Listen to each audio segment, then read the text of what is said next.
Hello. Hey, everybody. Welcome. Hi. Hello. Can everyone hear me okay? Yes, I can. Good. I'm taking her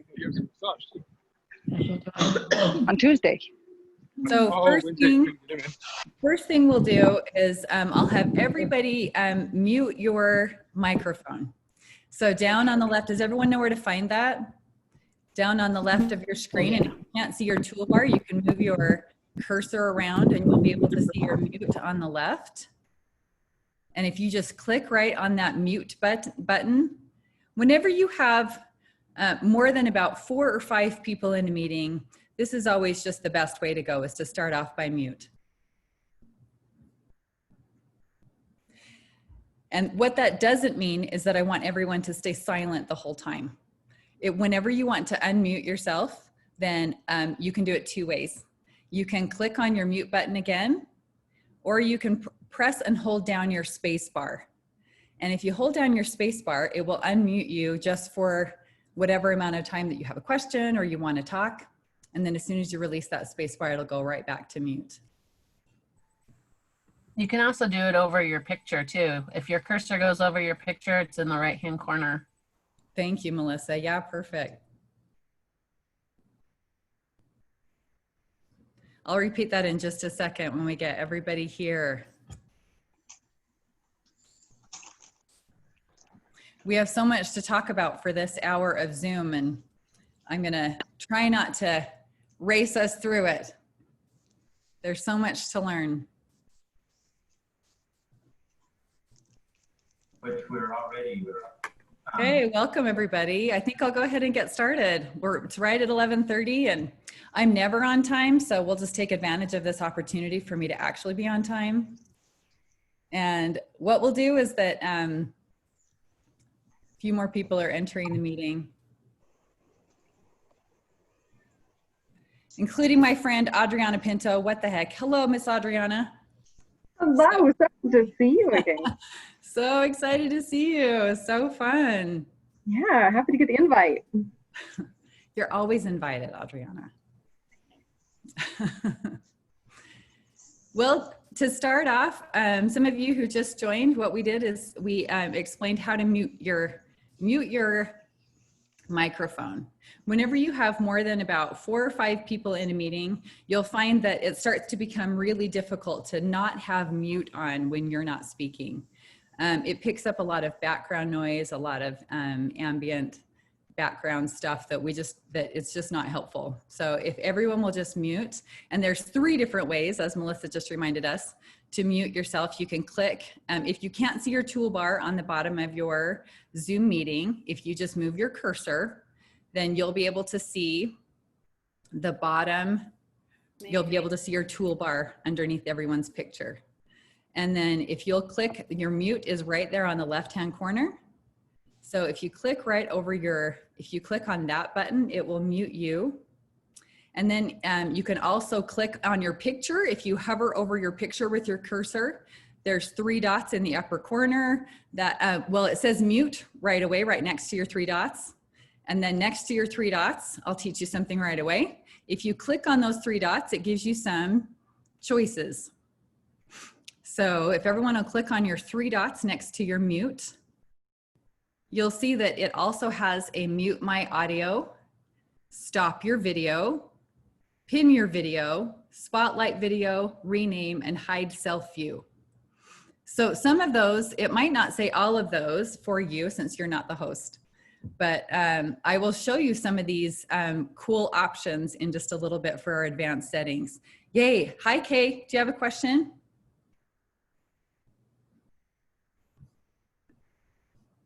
So Kay, so you're muted. So a way to quickly unmute yourself is to hold down your space bar, and then I can hear you for that length of time. Or you can unmute yourself by going back up to your picture, clicking again on your mute button, or clicking down in the corner and clicking that mute button. And any of those things will then unmute you.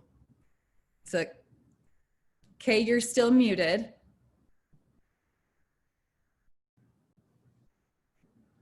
So hold, push, there you go.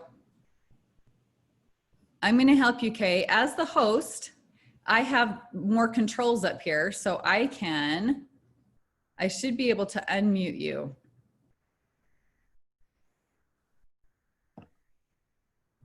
Okay, Kay, I can hear you now.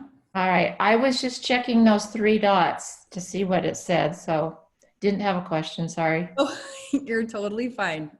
So Learning. then you can go back to muting yourself. One thing that that in my class, I wanted you to hear the difference. That this is me without using headphones. This is just me using my audio from my computer.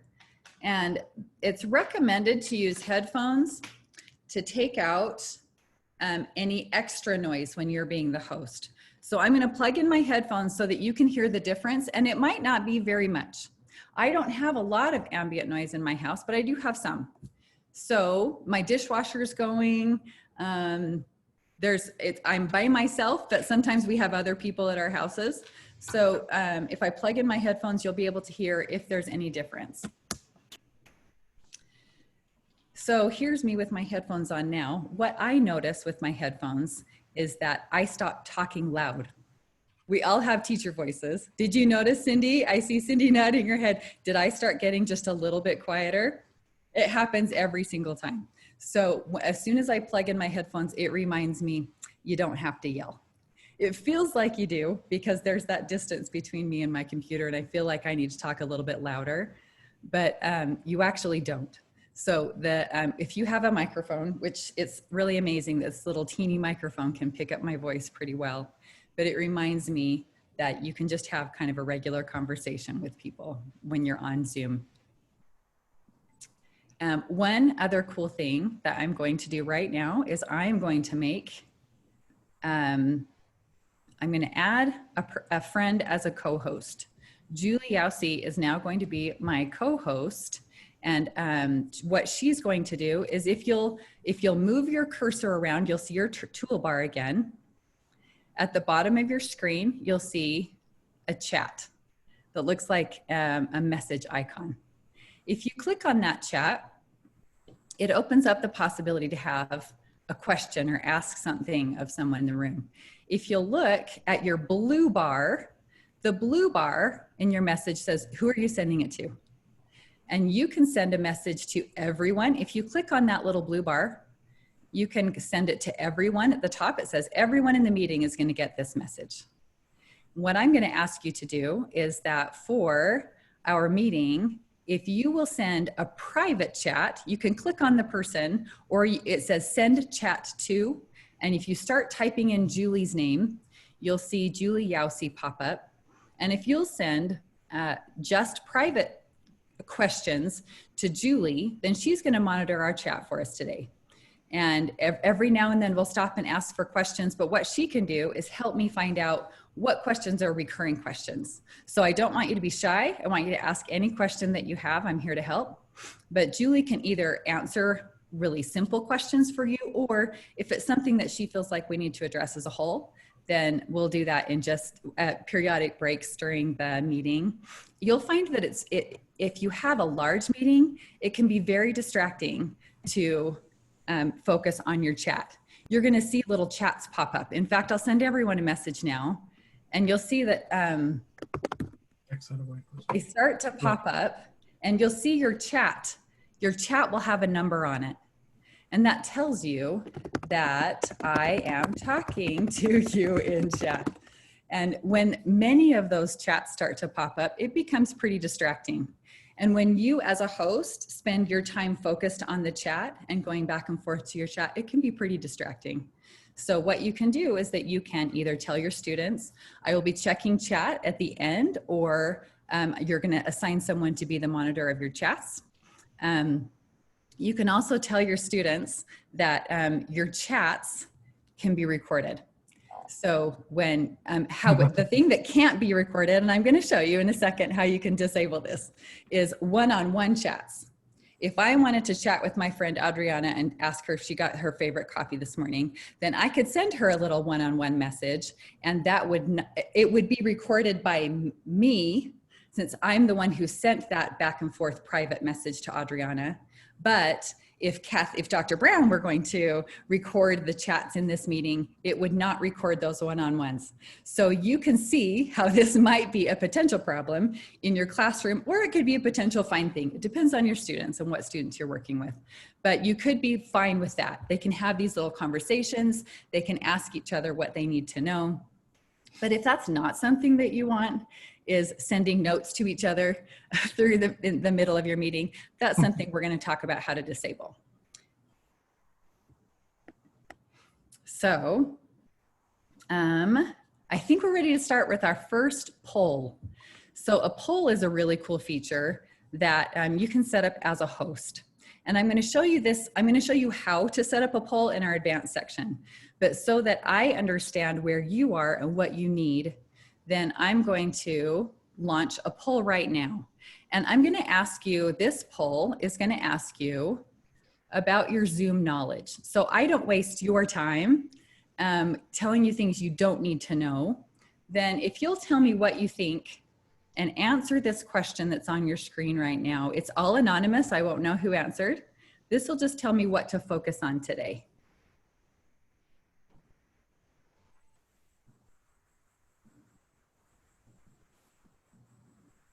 You just tap on the one you agree with.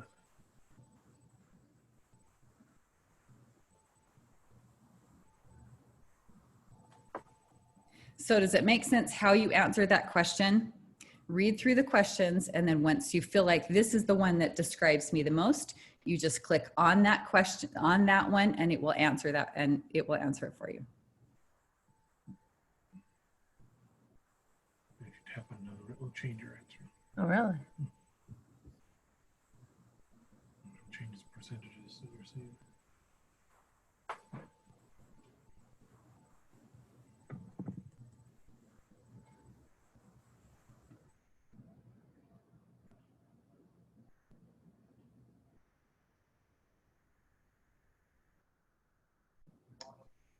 It disappeared off my screen, but I didn't hit submit. Does it automatically submit? I don't see that anyone has answered this question yet. I have done it and submitted it. Oh, interesting. I answered it and pushed submit, and it said the poll was closed. Oh. And it said this poll has already been closed, which is typical for me. I also tried to answer it, but I couldn't do the word submit because it just went away quickly. Interesting. Yeah, So it disappeared. I think I know what's happened, that I have some cool features that I have set up for us for later. And I think they are precluding our poll. So that is good to know for us. I'll have to, which means that might take a second for us later. Let me have some of these people that are my iPhone and my iPad leave my meeting. I'm going to kick them out.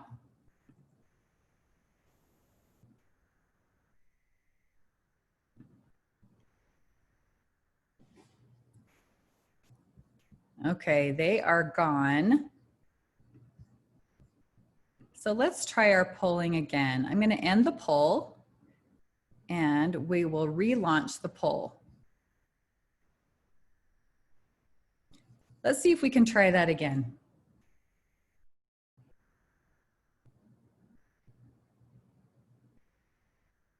Will you unmute and tell me when you've submitted? I submitted. I've submitted. I have submitted also. I submitted. I submitted. Well, that's frustrating. It's not showing up.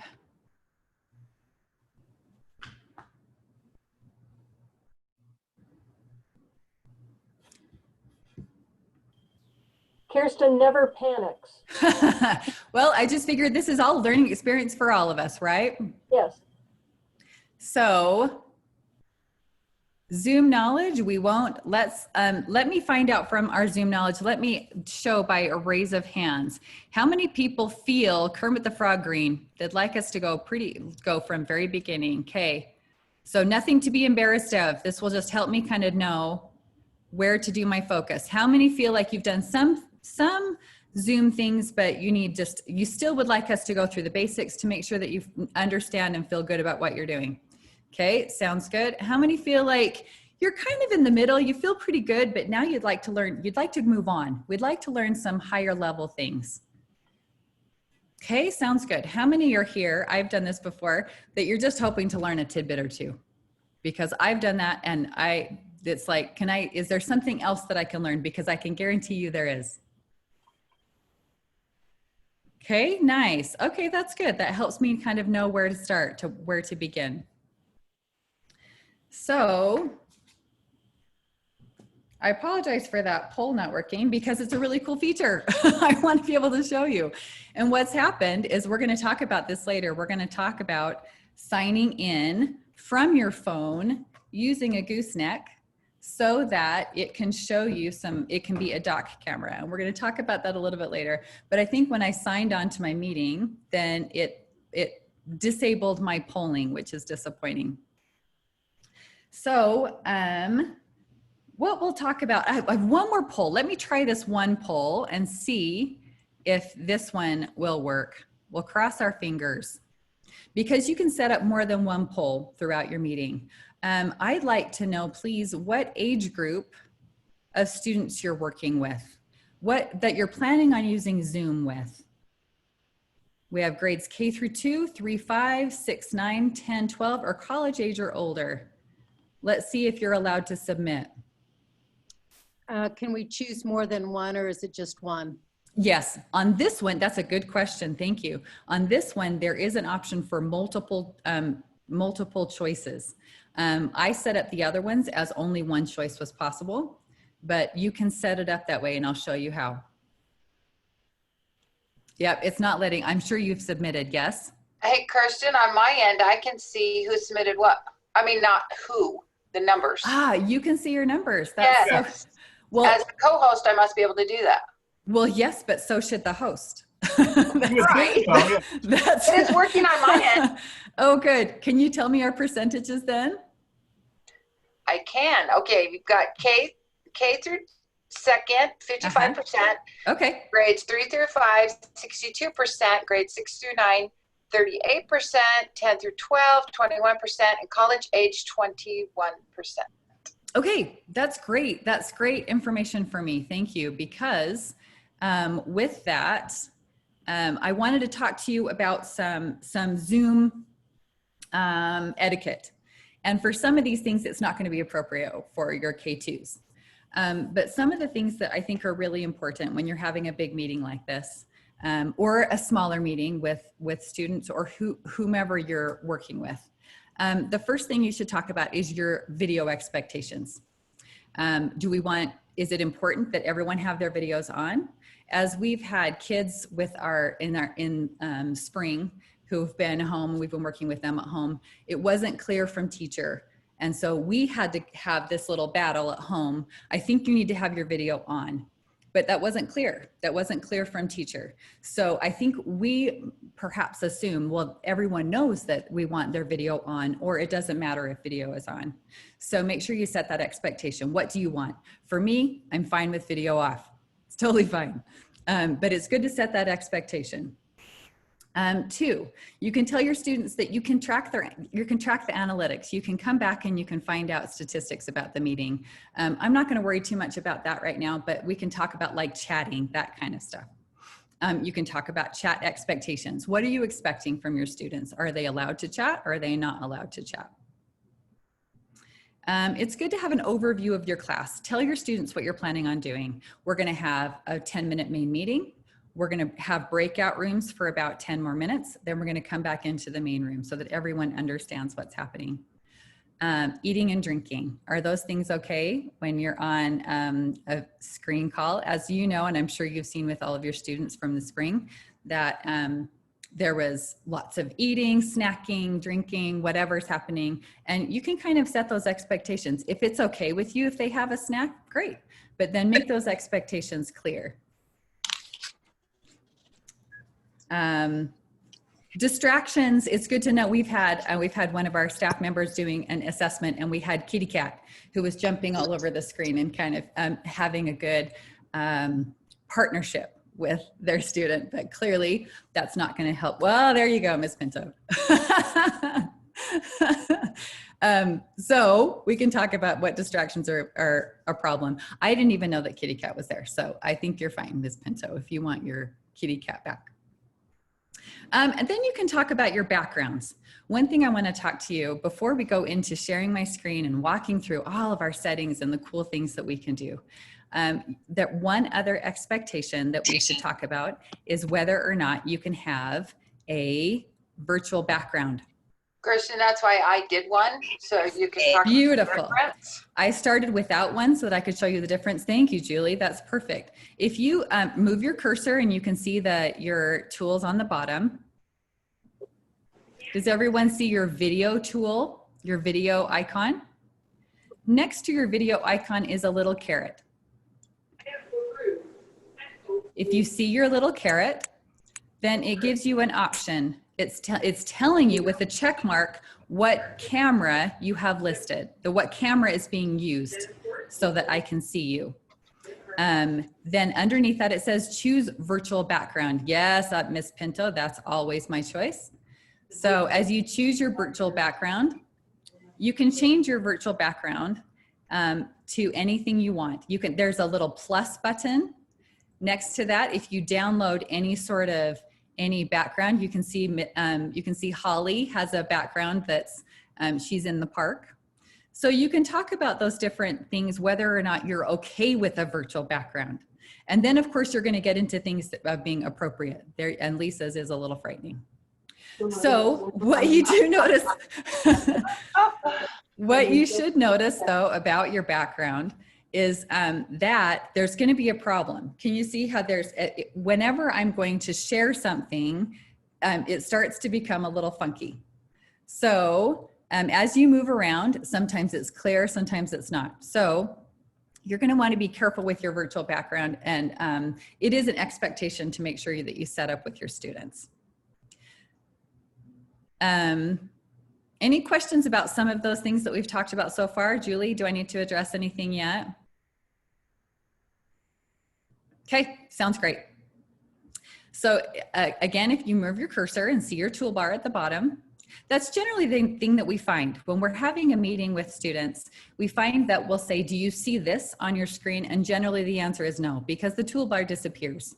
So if you just need to move your cursor and then you will see your toolbar at the bottom. I'm going to share my screen and talk to you about settings. We're going to go into setting up your settings and what things are super important and some things that maybe aren't quite so important. So if you look on your toolbar, it says share screen. We're going to talk about this because this is an option that you can have. Only you want to share your screen, or you can allow other people to pop up and share screen. I'm going to stop my virtual background so that it's just me, because you can't share your screen with a virtual background. I don't think. I shouldn't say that for sure.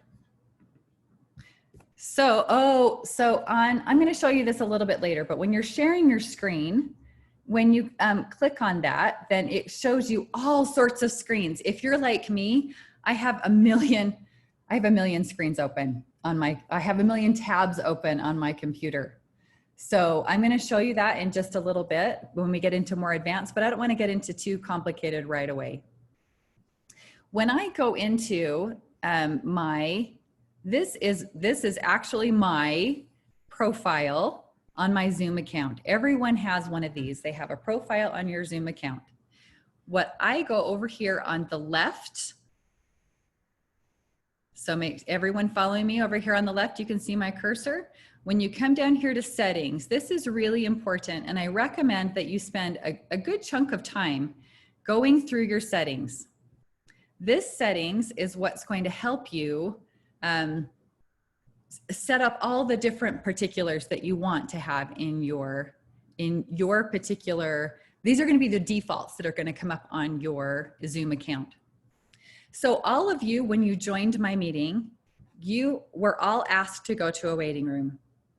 So I clicked this button so that you would all go into the waiting room first, so that I can see who's there and who's ready, and I can kind of get myself ready for my meeting. And then when it's time and everyone's appropriate in your waiting room and is supposed to be there, you can let everyone in. You can let everyone in one at a time or as a big slew of everyone all at once, which is what we did today. Down here, there's some options for your waiting room. I don't recommend that until we get into our advanced settings. Then a lot of school districts are requiring a password, a passcode when they're scheduling new meetings. So this is giving you that option to set up, to have a passcode. And for some of you, that's required.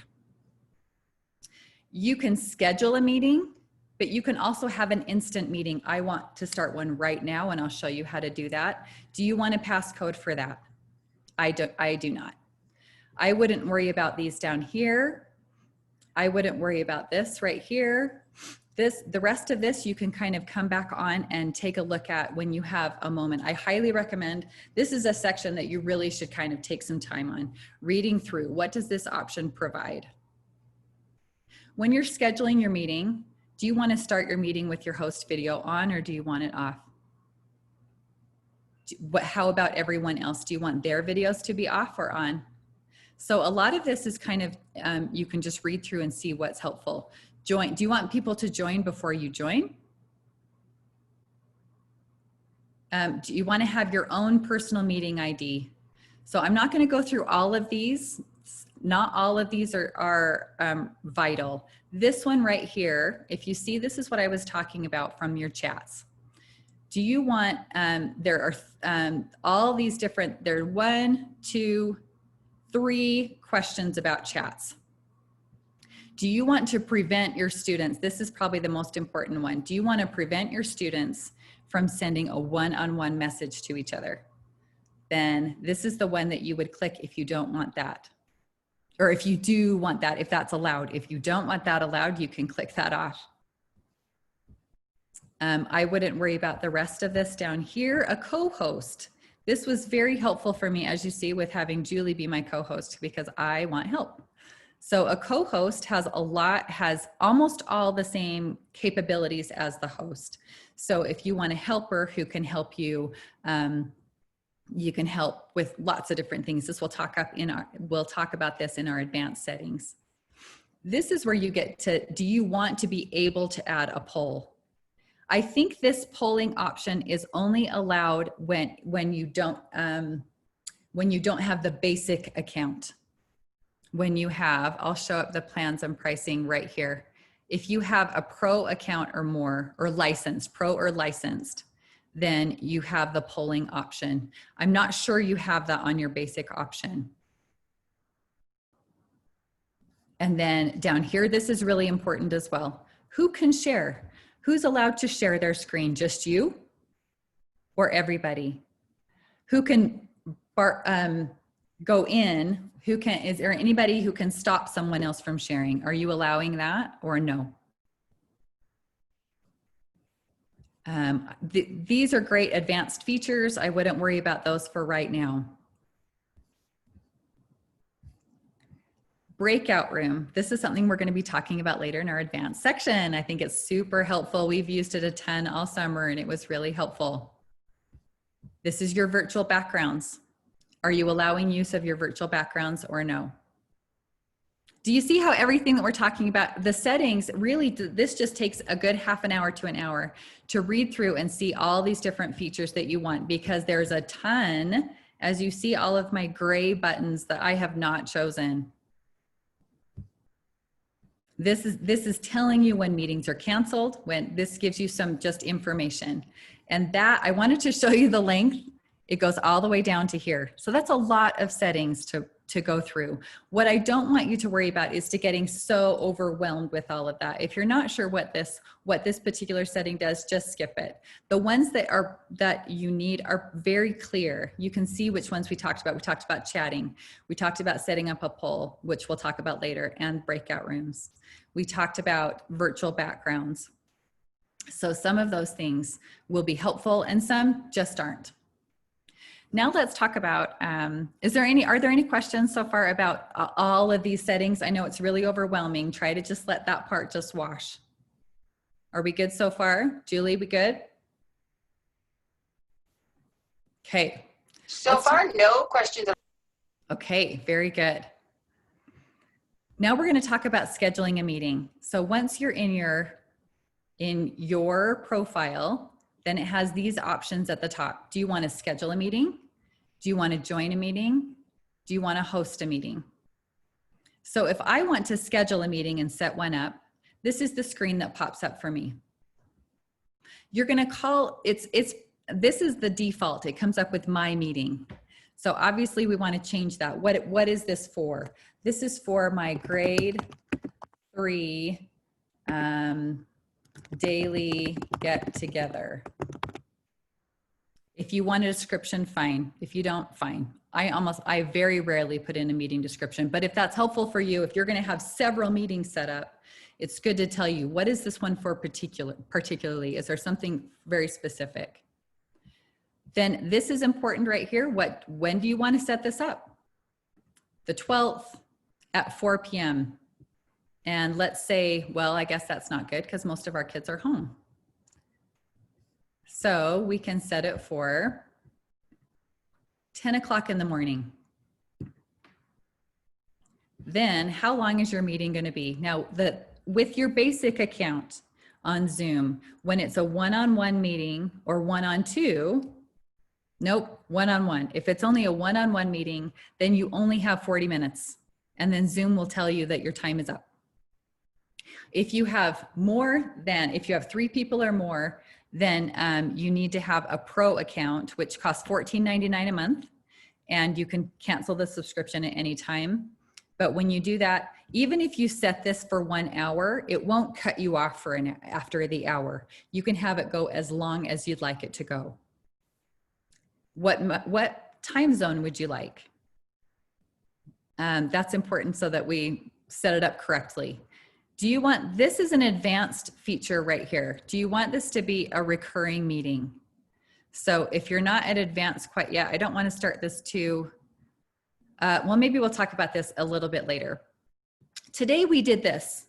The registration was required. And the nice thing about that, as you saw, the registration process was pretty simple, I'm hoping, that all you had to do was put in your name and your email address. What this does right here, having it be required, if I click registration required, suddenly it tells me what my choices are here. Do I have to have them, Zoom will have to generate the number for me. If I take this registration off, and then I can choose to have, this is my personal meeting number. That's my personal meeting number for all of my meetings, unless I want Zoom to generate a different number for me. I can't have a registration required and use my PMI. So if you've heard that term PMI, that's your personal meeting ID. So if I want required, which the nice thing about having it be required is that it's safe, that nobody can join unless they have registered. I don't know if any of you have heard about photobombing, but this is one of the protections that you can use to have it be required. You can choose to have a passcode. That's also a security protection. Or you can take these features off. So when you require registration for a big meeting like this, then you can also see who's also signed up. But my guess is that for most of with our little ones, we're not going to need this registration required. But what you can do is, well, let's talk about that. I get ahead of myself. I'm so excited about all the features. I want to tell you them all right now. So with this, you can take off your passcode and you can take off your waiting room. I like the waiting room feature. For me, I feel good about being able to control when that meeting starts and when it's not. So I like to have my waiting room feature, but you can choose to have that on or have it off. So you can also, this is where you have that, it's going to generate a number for me automatically. The thing that's a good thing about that is that it can be a little safer. The thing that's bad about this is that then that's a new number every time you have a meeting. And sometimes that's hard to remember. These are, do you want people to join before you? And then this is, don't worry about these, don't worry about these. Breakout room pre-assign, we'll talk about that in our advanced section. How are we doing on time? Okay, pretty good. And then do you want to record the meeting automatically, which I clicked yes today. So then when you save your meeting, I'll show you what that looks like. Something went wrong. Well, of course, because we're doing a demonstration, something went wrong. Let's see what I needed to do.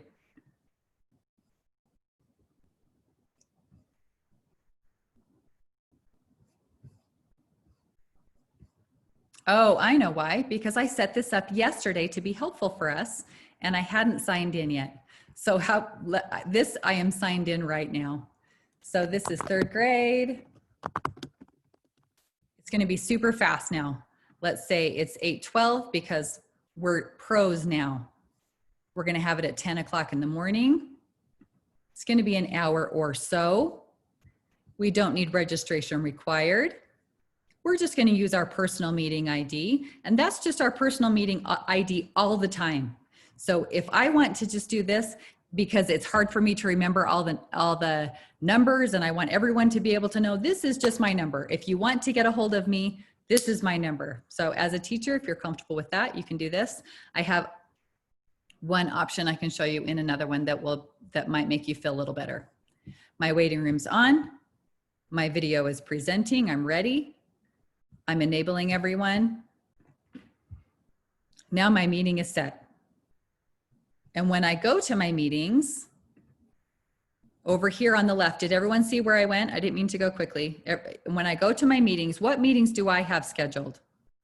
Then I have these meetings scheduled. This meeting is a recurring meeting. It's not recurring often enough for me, but you can see what recurring meetings I have here. So, and I'm going to show you how we set up these recurring meetings in just a little bit. These are my recurring meetings. This is my today meeting where we are right now. And this is my 3rd grade meeting that I just set up. Now, if I think I might want to change some of those, nothing is set in stone. You can go right back to this and you can start changing things. You can edit this meeting right here. You can delete this meeting. You can add some new features. So before we go on to, let's stop this just for a second and see if we can just kind of regroup, because we're going to go on to some more advanced questions in just a minute. Are there any things that were a little bit unclear for that section of just setting up a basic meeting? On my end, there's no questions. No questions. So either I'm so boring, everyone's sleeping, or it's been pretty clear. So we're not sure because I didn't set up a poll for that question. I have a question. Karen. I started typing it in, but I wasn't fast enough. So how do you send that that meeting invitation to people? Great question. Yeah. Great question. Able to figure that out. For sure. So, here we go. Okay. So let me share my screen again. Now, when I'm sharing my screen, it tells me when I push share screen, it gives me a whole bunch of options. In fact, I just don't want to, I hate to take the time to show you. So when I push share screen, you'll see this when you do it on your own. You can even do that right now. You can push your share screen, just don't click on any buttons. That means you'll be sharing your screen, but I'm going to be sharing mine. If you look at your options, there's a whole bunch of windows. It's like, which window do you want? For me, I like my desktop because desktop gives me full power over my whole computer. I'm sharing with you everything. So that can be a bad thing, right? If you don't want to share everything, then that's totally fine. But then you need to have your window open. What window do you want to have open? And if you'll see around your screen, do you see a green outline on this screen? That should tell you that you can see that screen. This is the picture that you can see. So if you don't have that green outline, because what I'm doing as a host sometimes is I will select, I want to show you this document. So I'll click on that document. But the problem with that is that then I'll think I can show something else because I can see it. But unless you've selected desktop, where you can kind of have free mobility around your screen, nobody else will be able to see that but you. And one way for you to be able to tell what you can see is you should have a green outline on your screen. And when I go to a different screen and it's not showing it to everyone, at the top, it says you are screen sharing and it's in green. But if I go to a different screen, it will not be green. So I'm going to show, but you can see this screen, yes. And you'll be able to see when I'm doing, this is what Karen's question is. How do I send people the link? There's two ways to do that. For me, one thing you can do is you can just copy. This is your Zoom ID for your meeting. You can just copy that link and just send it to everybody. You can send it in text. You can send it in email. Say, this is the code to get into my meeting.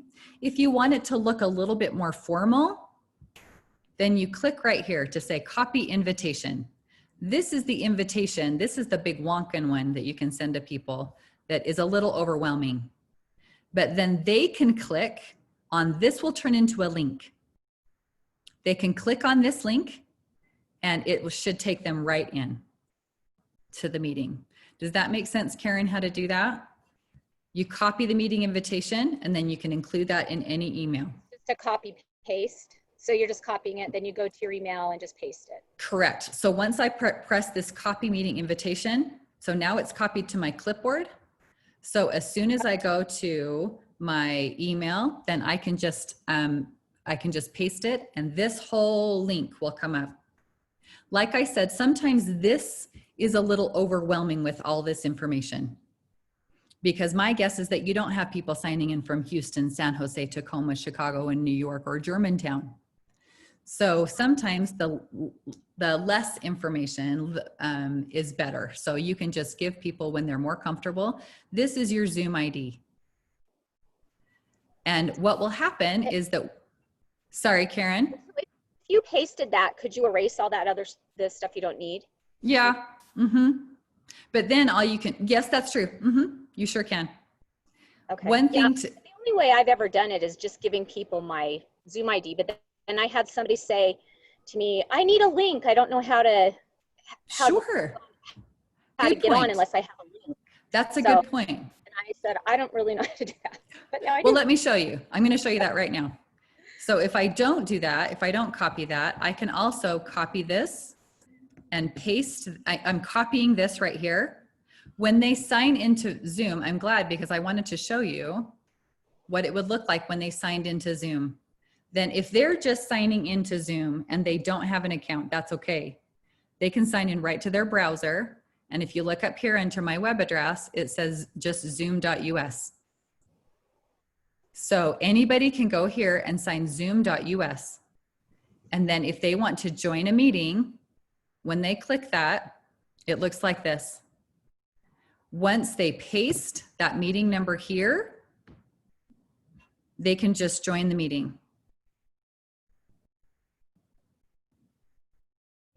Does that make sense there, how to do that? Okay.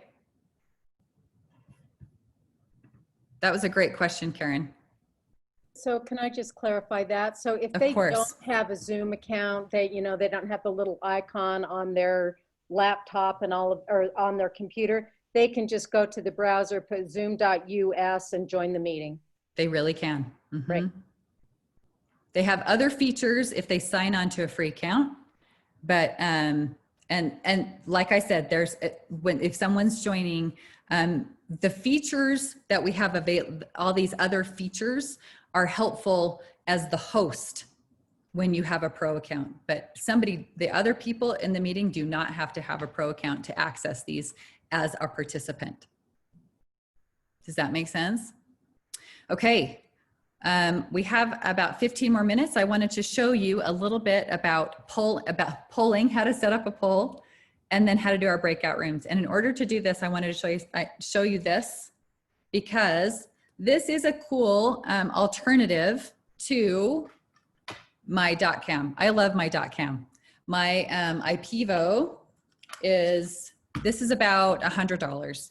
I use it. I love it. The screens, the resolution is really good. I like these. Hues are close. They're just a little bit less expensive, but they're still like, I think they're like $70. 80. Thanks, Julie. So they're about $80. This is an, yes, are you please. waiting for the advance to show them how to use the highlighter and all that? Oh, annotation. That's a great idea. Yeah, Sorry.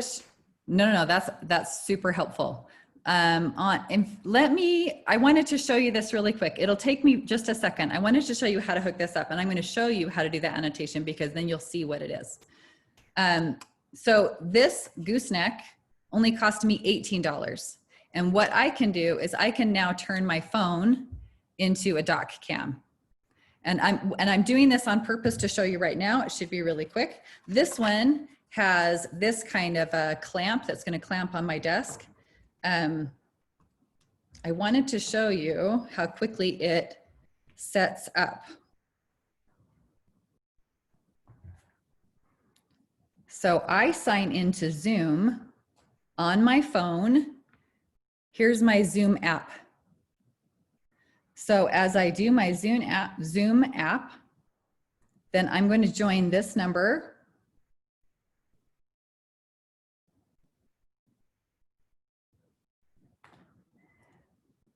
And now I am in the meeting. I need to make sure this is on mute. It's very important that this is on mute so it doesn't have background noise.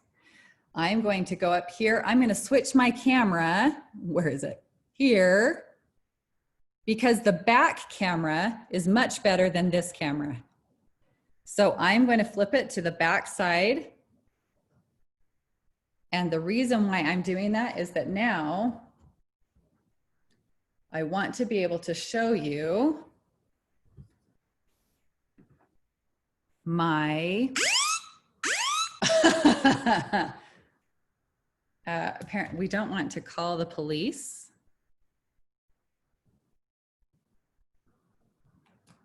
Oh, it kicked me out.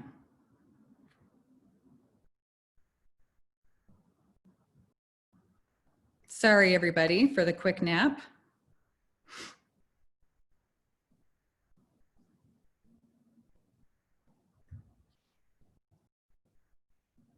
If I go to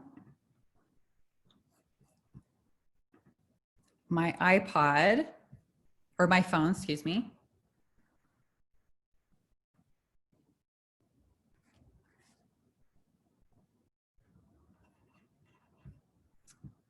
I can see this, and I've practiced with this and could see it fine, but I don't see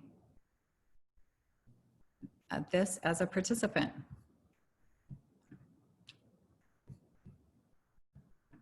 Julie, do you see anybody in the waiting room?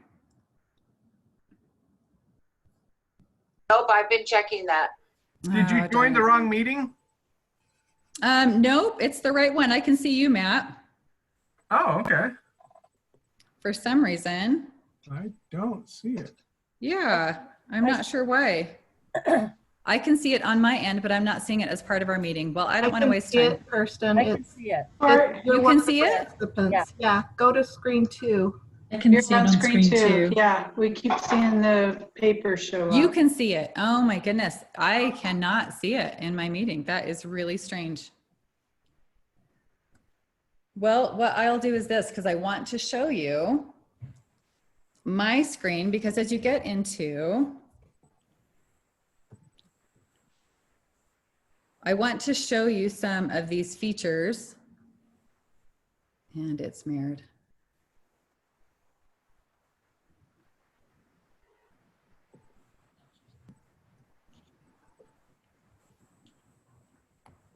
I don't want to take this time. I'm so sorry. I had this all worked out. It was working yesterday just fine. So what I want to show you two features right here. When you go into your settings, we talked about breakout rooms. So I'm going to share my screen again on my desktop. One thing to know, that when you're going to share your screen, everyone, if you'll click your share screen button, on the bottom left of your share screen, it says share computer sound. Does everyone see that little button? If you are going to show a video, then you have to click that before you go into your video. If you don't, you won't be able to hear sound when you're playing your video. That's just something for you to know. So as we go through our settings, you can schedule, you can set up on your settings page, you can set up your, on my profile, if I go into settings, then you can set up two things that are important are your polling and breakout rooms. Here's polling. Do you want to do a poll? And do you want to have breakout rooms? Breakout rooms right here. So we're going to show you, I'm going to show you how we do a breakout room. First of all, how do we schedule a breakout room? If we're going to, there are two options on our breakout rooms. When it talks about our breakout room, we're going to edit this meeting. It's going to talk about breakout rooms right here. Do you see this part that says breakout room pre-assign? I'm going to click on it. I'm going to tell you about it quickly because this is not a helpful feature from Zoom. They think it's helpful. We've tried all summer to make this feature work. And we've tried for probably several weeks to try to make this feature work. We couldn't make it work. If you make it work, I would love to hear how you do it. It's not consistent. It looks like it's consistent, but then it's not. This will tell you, do you want to have some breakout rooms? So I would like these people in breakout room 1, and I can add their emails here. And in theory, then when I go to my meeting and open my breakout rooms, those meetings would be set. It's not working well. There's this button down here that says import from CSV. I'm not going to spend a lot of time because of these reasons. When you go into your CSV file, there's this option. If you want more information on CSVs, I will tell you all about it. I will tell you everything that we've learned so far. This has not been a consistent feature from Zoom. So I would suggest you do not do this. Don't worry about it. What I'm going to do is I'm going to stop my screen. When we can go into breakout rooms right now. So I have a part on my screen that I wanted to show you, that can show me how to go into breakout rooms. If I open my toolbar at the bottom, there are 3 dots that say more.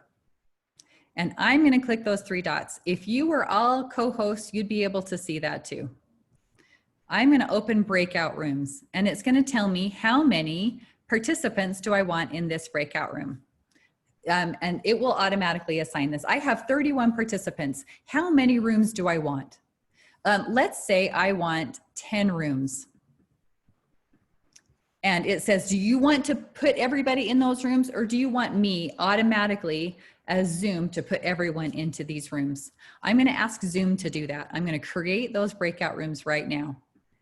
It assigns those breakout rooms, and then it gives me a whole sheet of breakout rooms. So then I can move people around in that breakout rooms. It's something that you might want to just play around with. But I'm going to open all the rooms. What's going to happen is when I open all these rooms, it's going to ask you, you have been asked to join this breakout room. Would you like to do this? So please click yes. And you are now going to be kicked into this breakout room with a few other people. I just want you to have this experience. I'm going to show you a couple of things, and I can send you all a message in this, in your breakout rooms. And I can also, when I say that breakout rooms are done, then it'll give you 60 seconds to come back in, but come back in faster so that we can not lose any more time. So I'm gonna open all of our rooms, everybody, and you can head to your breakout room.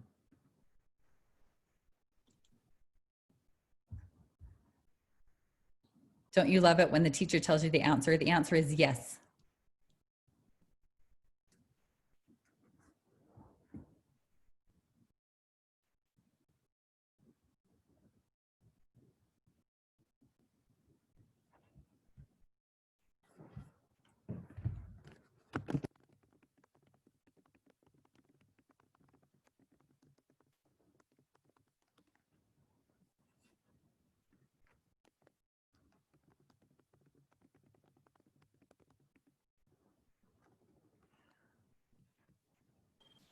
I'm back. You wanted us to come back, right? Oh, yeah, that'd be great. Or not yet. In just a minute, probably. I was just going to have everyone just introduce themselves really quick. Can I get myself back in, or do you have to send me? So if you move your cursor, yeah, and then it should give you 3 dots for your more. Breakout room. Yep. And it should send you right back.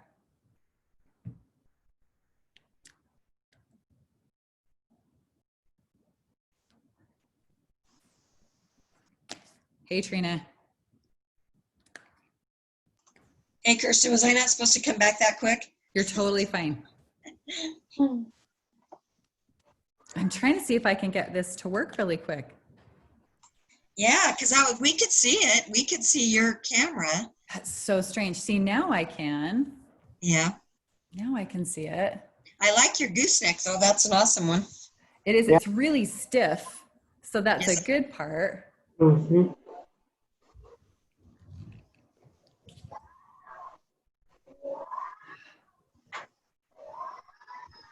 I wanted to show everybody what it looks like. Mm-hmm.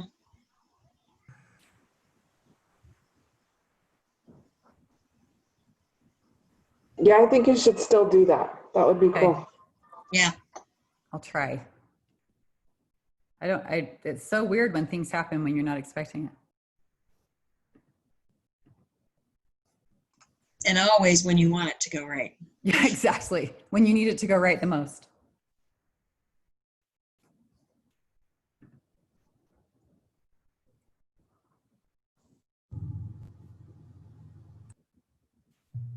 Oh, there we go. There we go. So were there any questions? Was there any like tricky parts to getting into your breakout rooms? No, pretty easy, yeah? And the cool thing is that you can jump around as the host. You can jump around into these different breakout rooms, and you can visit, or a co-host can jump around and visit these different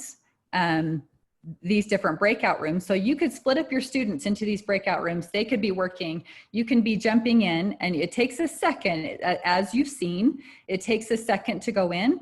But if you don't, but then you can jump in and kind of see what your students are doing while they're in their breakout room. So I did get my gooseneck worked out a little bit. And one thing you can do when you have 3 or more people, I found it needs to be 3 people, then it will come up with an option on that screen to spotlight my video. So as hopefully you can see this, I know it's small, but I'm going to click it so that it shows big. So now that can be my dot cam here. Do you see how that becomes my spotlight? Then I can see more clearly what I'm doing here. You can see my toolbar at the bottom, the things that are possible here. Now, if I change my video, if I move my gooseneck now to the table, now it becomes just a regular dot cam. So you can have a dot cam for much less than the $100 other option. The thing that's nice about this too is that for training, when it works out perfectly, like things always do in training, then you can see some of the features that the host sees without, and then have, so that everyone kind of knows. That's the hard part about showing you these, is because there are some of these things that are only shown for the host. For example, here's my polling. Here's my polling option. Can everyone see that? I know it's tricky. It's like in those weird mirrors where you can go back and now see a million different computers. But here's my polling feature. So when I click on that polling feature, now I can see I have some polls I can choose from. I have a post knowledge. We can do this really quickly. We'll see if it works or not for me. Luckily, it works for Julie. So then that tells me, actually, I wanted to show you something really quick. With this, you can edit it right now. I can say, oh, I don't want to ask this question, or I don't want to ask it in that way. I want to take something out. So you can edit your poll in real time.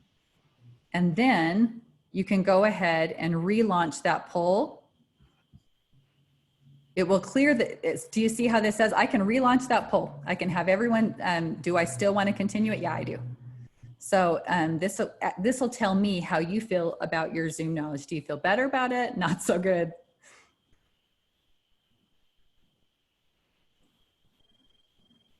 And Julie, it's not telling me results. So if you could tell me results, that'd be great. It's still populating here. Okay. We're not quite done. The take-home message from this is have a co-host. Whenever possible, have a if you can. I totally agree, because then you can even have them be a host. If it's possible, I know when you're doing a classroom, you can't, but if it's possible, excuse me, if it's possible to have help with different things, it's great. You can have that be one of your class assignments, to have someone be a co-host for something. Okay, Kirsten, you have didn't learn very much, sadly, 4%. Okay. I learned things I didn't know before, 52%. I learned a lot of new things, 33%. I learned a lot of new things that I feel confident in my ability to try, 11%. I'm overwhelmed and frustrated, 0%. Yay! Oh, well, that's good, because Zoom can be kind of overwhelming. Nice, nice. So I can choose, if you see here, I can share the results if I want with everyone, or that can just be for me. You don't have to share it. So the last thing I thought I would share with everybody is how to do our polling. And I'm going to cancel. I'm not going to have this be my spotlight anymore. In fact, what I can do here, I can just go to my video and I can stop the video or leave the meeting. So they're no longer part of our meeting.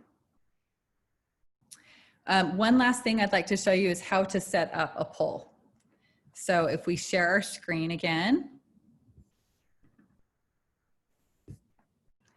then as I'm setting up, what would you like to do? I would like to set up a poll for my meeting. Oh, I needed to save that.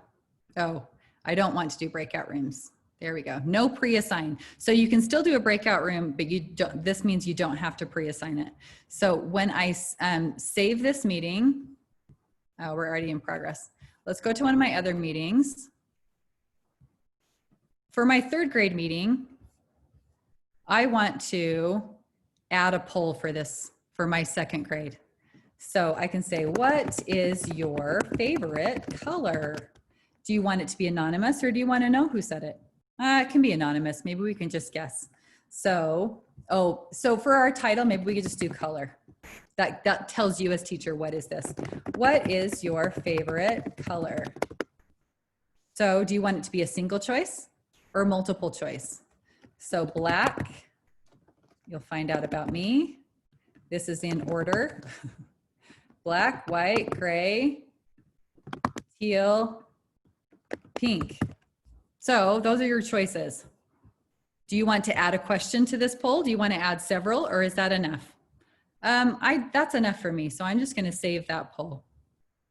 So during my meeting, I can launch that poll and I can ask that question. Okay, and where do you find the poll to launch it? Is it in your profile? It's in your meeting. So if we had here on the bottom of my, let's see. Let me turn my video back on. It's at the bottom of my toolbar, Cindy. So. And if you're the co-host, it's on the bottom too. And at the bottom of your bar, but you have to be right. Yep. Oh, let me try this again. That's why, Cindy, you don't have it. Right. So it's here. Oh my goodness. On the bottom of my screen. Is that helpful? Can you see that? I can't see it, but I understand. Oh, sorry. Okay, yes, it does say next to my share screen. It says polling, and then you can pull up that poll. And there's a lot of other advanced options. If you would like to stay and ask, you're welcome to ask some more advanced questions. And otherwise, that's kind of the end of our Zoom presentation. You're welcome to ask any questions now. I have a question, Kirsten. Oh, yes. So just to clarify, so with polling, that has to be done before you start your meeting, is that correct? Yes, you do need to create a poll, but then you can go through, you can add questions, you can change the questions, you can do all sorts of altering once the meeting started. But you have to have already created it. Mm-hmm. Okay, good to know. As far as I know, please correct me if there's something different. Christine, knower of things tech. Have you tried that before? She's probably not even muted. I mean, she's shaking her head. No, she's good. She's shaking her head. She's choosing not to answer. I know you, Christine. It's all good. So, so as far as we know, you do have to set that as this is what I'm going to do in my meeting, and then you can change things. So, any other questions, Julie? Are you ready for the questions that I've got? I'm ready. Okay. One, they want to know you to explain how to highlight. Ah, with your annotations. Yep, I forgot to go there. And how to do the pointing, get the little pointer. And also how to turn the audio on so you can show a YouTube video or a video off our website, something like that. Yes. Okay. Part of that, I've showed you on part of that. Let me show you that again on your share screen. If you will click your share screen button, I don't want to take time getting my iPod set up. If you will set your, if you click your share screen, then at the bottom of your options, it says share computer sound.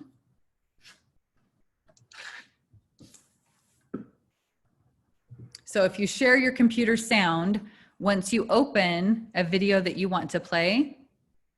Oops, sorry. I need to go back to that, huh? Sorry. You're good. So if you do share, so if you just click share screen. Right here. Everyone, are you looking at can you see my screen? I can see your screen, but it's on the other screen, on your share screen. So does that make sense, everybody? If you click everyone can do this right now. If you click your share screen, don't click anything else yet. At the bottom of your option page, it says share computer sound.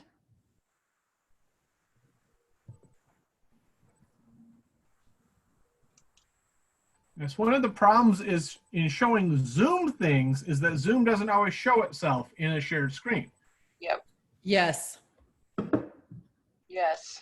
One other feature that is new that we have just found out, thank you, Ms. Carey, is that when you go to your share screen, when you click the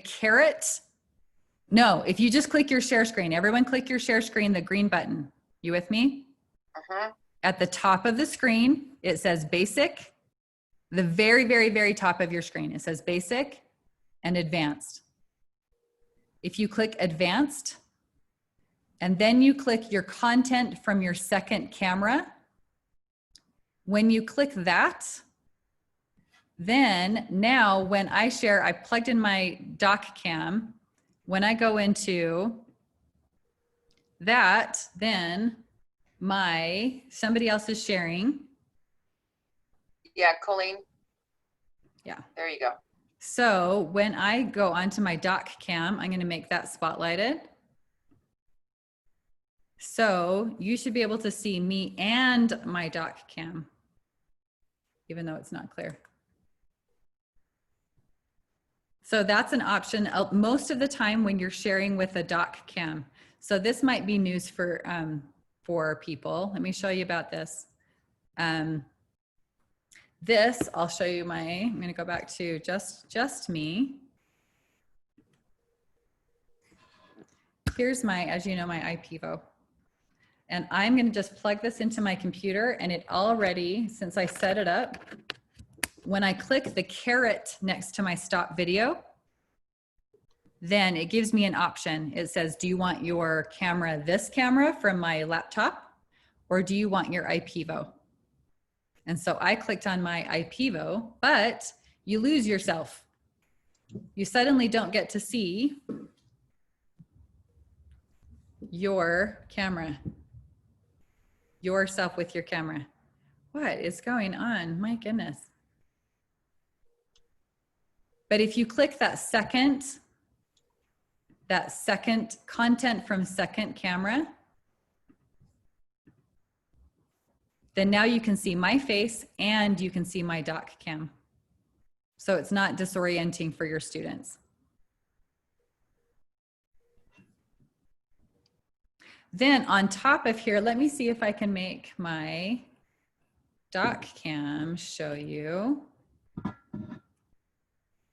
what I want to show you here. So on top of my screen sharing bar here and this gives you annotation privileges here. What would you like to do? So this tells me all this stuff. There's more. This is the same toolbar that's on the bottom of my screen, yes? When you go over here, where's my, hang on.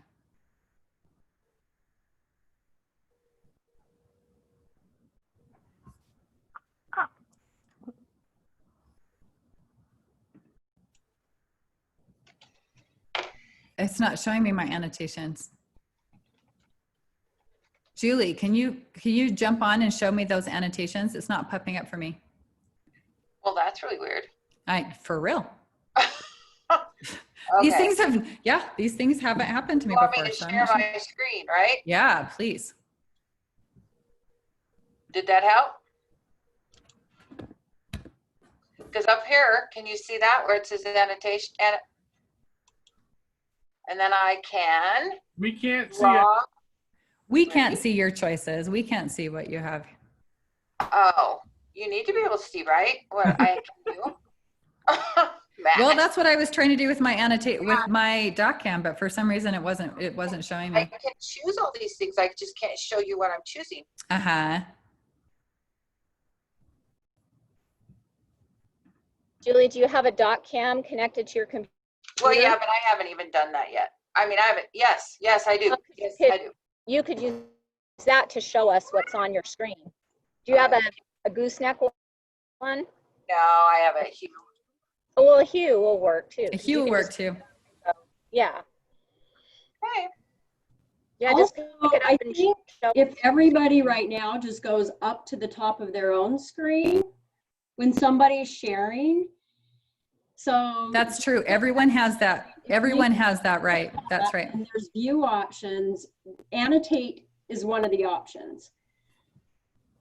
So, but somebody has to be sharing their screen. So I went up when Julie was sharing her screen. View options is right next, is a little black box next to the green box that says sharing screen, whose screen is sharing. Annotate is one of the options under view options for a participant.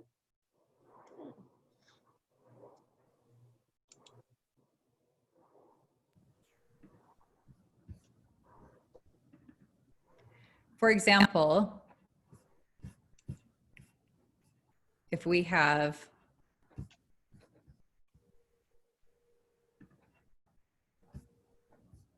let me share my screen.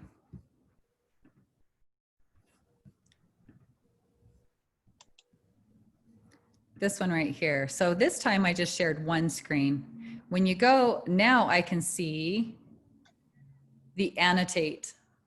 Let me see if I can do my doc cam again. I think by trying to help you guys see so many different viewpoints. Can you see this participant here? My .cam as a participant.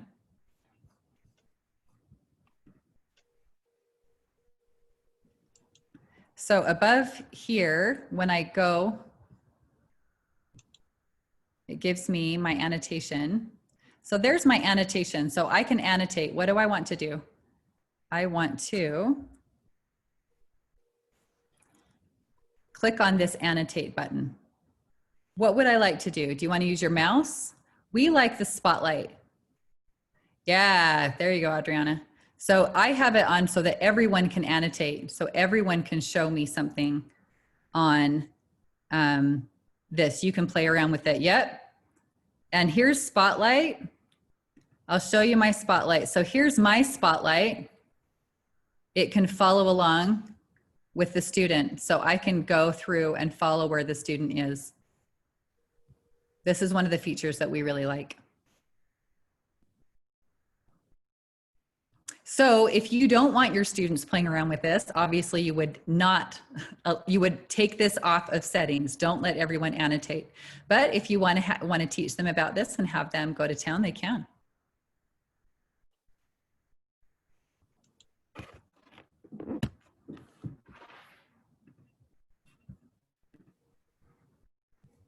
Okay, what other questions do we have, Julie?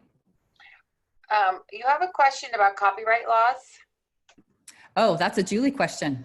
That is.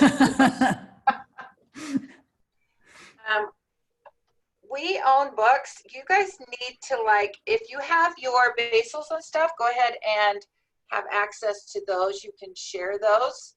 But for books like Rigby PMs and stuff like that, you cannot give them the chance to download it. During COVID, they're letting people share screens so they can read off the screen, but you've got to enable the part where they can download it and print it out or save it. So you as a teacher can't do that, but you can share it on your screen, let them read it off the screen. During COVID, we've had permission from almost every publisher to do that, but that will go away after COVID is over in 3 years. So I've got a question about that. I've got one student right now, and I've been using the coursework books from the Next Steps practicum I took this summer. And, you know, I've just been sharing the screen so he can read off of his computer. And I've just been going to the Next Steps thing that we used over the summer. Is there a place on the UURC site where I'll be able to get those, or will I still be able to pull them up from this Next Steps practicum from the summer so I can continue to just share the screen with him? That's a good Karen Holly question. Are you pulling them up off of the Google Drive, Google Classroom, Cindy? Yeah, I've been pulling them down from the Next Step Google Drive. Okay. Yeah, so we're actually going to disassemble, or whatever you call it, the Google Classroom. But if you're a tutor for us, for URC, you will have access to another Google Drive that will have the text. Okay, and how will I find that? We will give you all that information before you start tutoring. Very good, thank you. Yeah, good question. Any other questions that we can collectively answer? Are there any features that some of you have learned about? Since some of you didn't learn stuff, you must know lots of advanced features. Are there any advanced features that you feel like are your favorites that you'd like to share? Kristen, I have a question. Sure. I read on the staff notes from Friday that we need to change user into our unit for Zoom. So how do I do that? So I can get with you, Kay, and show you how to do that. From what I've seen with the emails that are coming from the U, they're asking for us to, it looks like it's pretty seamless, but I'll show you, Kay. Maybe I can get on with you and walk you through it. Okay, thank you. Pleasure.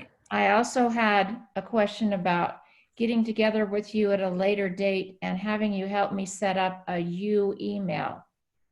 Oh, absolutely. Yeah, Matt and I can both totally help you with that. Hey, don't you already have a U email? You wouldn't have a University of Utah Zoom account if you didn't have a U email. Well, Karen. All employees have a U email, they just don't know it. Yeah. That's a difference. Do they know where it is and how to get to it? Okay. But you set up, we set it up, that we set up your Zoom, University of Utah Zoom account, and that went through the email. So yeah, so anyway, sorry, I'm not trying to, I'm not trying to confuse you more. Okay, then I'll need to have someone show me how to get to my existing account, because I assume I've always just used my personal account for email. And at one time thought we were setting up a U email address for me, and then it never worked. So I just kept always using my personal one. Oh, okay. Okay. That makes sense. Yeah. So Matt I have can another, totally help with that. I have a question concerning the emails.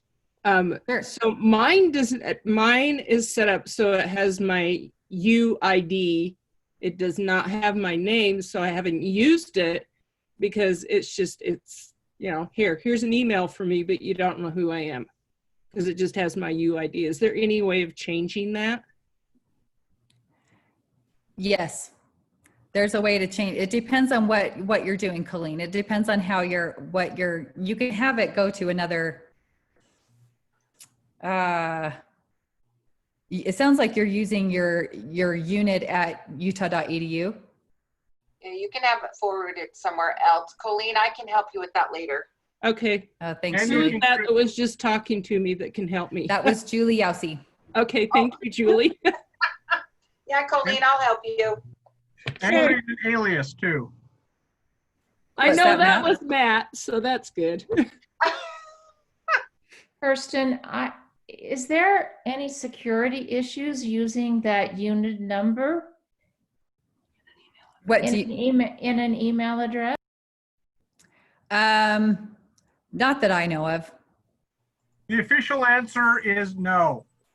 Then there you go. That's official. So not that I know of, and no. The U does not consider a unit personally identifying, which is just fascinating. But this is why you have your Duo sign in. This is why you have that second login thing, so that even if someone does have your unit, they don't have your phone. So they still can't log in as you. Yeah, because you know how you have to approve it, Colleen? Say that again. You know how you have to approve it when you try to get in? That's the feature of the security that he's talking about. Oh yeah, I know. Yeah, Okay. I've got the Duo. Okay. Okay, how we doing, everybody? We can sign off anytime. You're thanks for coming. It was really nice having you here. I'm always happy to answer any additional questions. You have my my email is just kirsten.larson@utah.edu.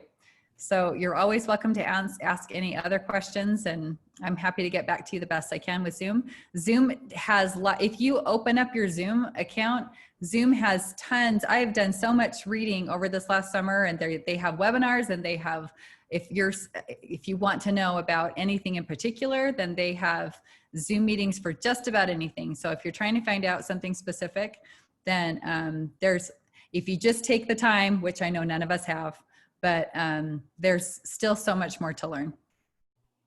But loved having you here. Thanks for coming. You're welcome to take off. If you have any more questions, I'm happy to stay on.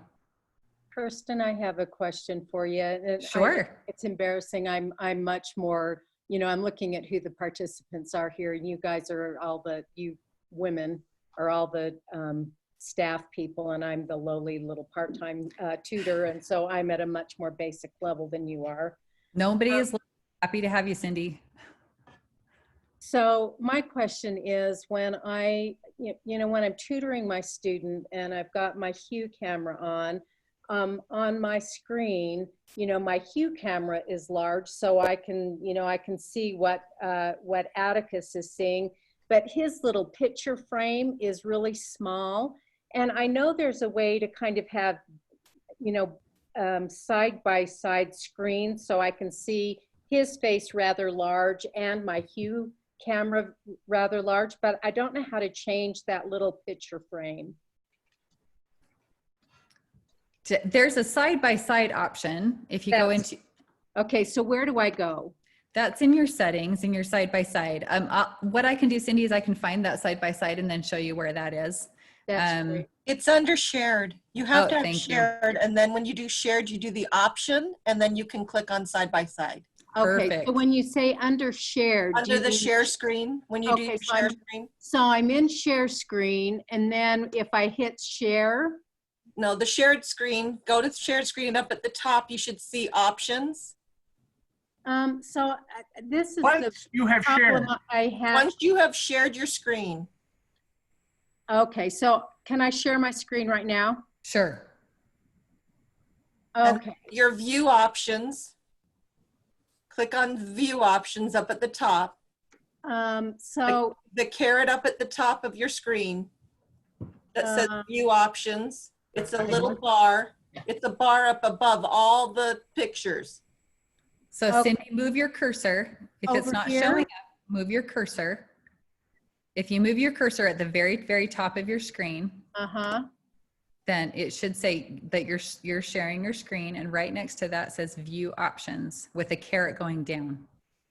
Okay, so when you are screen sharing and stop share, and then when I move that, I have mute, stop video, participants, new share, pause share, annotate, and more. No, yeah. Up at the very top when you've shared your screen. Okay, I've shared my screen. It should say view options. And I cannot see that. Cindy, I wonder if your little annotate bar is out. Is your annotate bar out that lets you annotate? I see the annotate. Hey, Cindy, I you can click on that and move it. Cindy, can you see mine? Can you see my my IPVO, my .cam? I have that as a participant. No, so I'm going to stop my share. Oh, then you won't be able to see it. Okay, so now I can see your stuff. So Cindy, maybe we can do a little bit of once you share your screen, then what you're just going to need to do is that you're only going to see a few people. Can you share your screen again? Yes.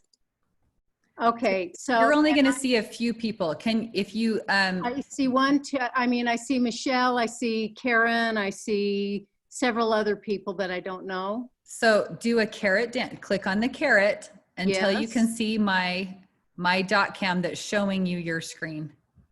Okay, I see. I'm looking here. Look for where it says Kirsten Larson. Oh my goodness. You'll just have to. You're okay. You may want to. You may want to. Okay, I see it. I see it. Yes. So up here on the top, this is where it says. Can you see my cursor moving? Yes. It says view options right here. Okay. So if I click on that view options, if I scroll down underneath, exit full screen, annotate, hide video panel, it says side by side mode. Okay. And I see that on your screen, but I don't see that where I see that, can find that on my screen. Cindy, I'm wondering if your annotation bar is covering it up. So do you see the bar? Do you have the bar at the top that's like? Yes. Okay, so click on that and you can move it out of the way. Is that over the top of your view? It's moving with the you are screen sharing thing and the stop share. The whole thing, can't you see this as I'm doing it? No. Can you see this? Yes. Yeah. Okay, so that's what's happening. I mean. Yeah, so if you move that out of the way, then if it's up at the top, because I've had this happen to me before too. I'm like, no, I've moved it, but there's nothing underneath. Still don't see, you are viewing or you are sharing your screen, and then it says view options. You don't see that? No. Huh. I mean, I've got this little green screen, and this bar that you're talking about was above that. And when I move it, there's nothing underneath it. Huh, okay. That's strange. Yeah, I'm not sure, Cindy. What we might have to do is do a little bit of looking at what your screen is doing. Maybe you can have your dot cam sometime and we can kind of pull it up and you can have your dot cam showing us what you're seeing on your screen. So She might not, maybe she has clicked in her settings to hide the toolbar or something. Possibly. Yep, that's one of the settings. It talks about your toolbar in your settings. So that's okay, very and that's possible. The one in the under profile. Yep. If you go under your settings. Yep. So that look for that. Okay. Okay. And Kirsten, maybe if I have some more trouble, could I just maybe contact you? Of course. Okay. Yeah, I'm always happy to help. You bet. Thank you. Yeah, happy to. Okay. If you guys feel good, you're welcome to take off. Thanks, everybody. Thanks, Kirsten. That